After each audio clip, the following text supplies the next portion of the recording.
এটা সত্যি কথা। ওইটা হচ্ছে টাওয়ার নাকি? আমরা কি হচ্ছে কুয়াকাটা চলে আসলাম? দেখ কত বড় লাগতেছে এটা। না না, ওই যে সুন্দর লাগতেছে। আপনারা কেউ যদি কুয়াকাটা ফিল নিতে চান তাহলে চরের হাট চলে আসবেন। খুলনা খালিশপুর চরের হাট। সূর্য ডোবার মুহূর্তটা অনেক সুন্দর। গাইস ভয় দিচ্ছে আমার এই পাশেরটা, ভয়েস কল করতেছে।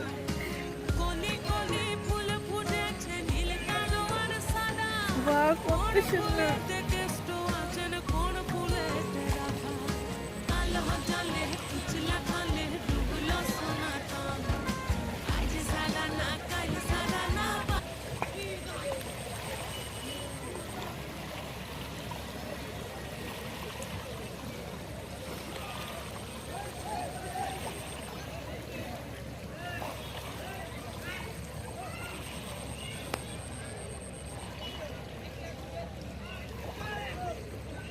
মুক্তা কিসের ভয়েস পাঠাইছে?